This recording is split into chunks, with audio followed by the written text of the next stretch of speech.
আসসালামু আলাইকুম রহমতুল্লাহ। সুপ্রিয় দর্শক, এমপিভুক্ত বেসরকারি শিক্ষকদের বেতন বৃদ্ধি এবং বেতন কমিশন সংক্রান্ত আপডেট তথ্য রয়েছে আজকের এই ভিডিওতে। শুরুতেই জানিয়ে দিচ্ছি শিরোনাম: শিক্ষকদের বেতন বৃদ্ধি এবং বেতন কমিশন করার উপর গুরুত্ব আরোপ। বিস্তারিত জানাচ্ছি। বাংলাদেশের শিক্ষা ও শিক্ষা ব্যবস্থার অতি মুমূর্ষু দশা। মুমূর্ষকে বাঁচাতে প্রথমে যেমন দ্রুত তার সমস্যা শনাক্ত করতে হয়, তেমনি দ্রুততার সঙ্গে তাকে সঠিক দাওয়াইটাও দিতে পারতে হয়। এই দুটি কতটা সঠিক ও দক্ষতার সঙ্গে করা সম্ভব হচ্ছে তার উপরে নির্ভর করছে দেশের শিক্ষার ঘুরে দাঁড়ানো অথবা মৃত্যুর দিকে আরও এগিয়ে যাওয়া।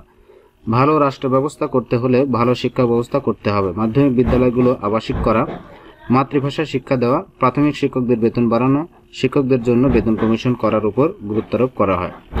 অভ্যুত্থান পর্যালোচনা প্ল্যাটফর্ম জুলাই গণপরিসর আয়োজিত অভ্যুত্থান পরবর্তী বাংলাদেশ শিক্ষা নিয়ে কিছু প্রস্তাব শীর্ষক আলোচনা সভায় বক্তারা এসব কথা বলেন। শনিবার বিকেলে ঢাকা বিশ্ববিদ্যালয়ের লেকচারার্স থিয়েটারে সিরাজুল ইসলাম লেকচার হলে আয়োজিত এ আলোচনা সভায় বিভিন্ন পর্যায়ের শিক্ষক, আলেম ও শিক্ষা নিয়ে কাজ করা ব্যক্তিরা বক্তব্য দেন। এতে বিপুল সংখ্যক মানুষ অংশ নেন। লেখক অধ্যাপক সলিমুল্লাহ খান তার বক্তব্যে মাধ্যমিক শিক্ষার উপর বেশি গুরুত্ব দেন। তিনি বলেন, 12 বছর ব্যাপী শিক্ষা অথবা শিক্ষার্থীর বয়স 18 বছর হওয়ায় আগ পর্যন্ত বিভাগ বিভাজন, বিজ্ঞান, মানবিক ইত্যাদি বিভাগ হওয়া উচিত নয়।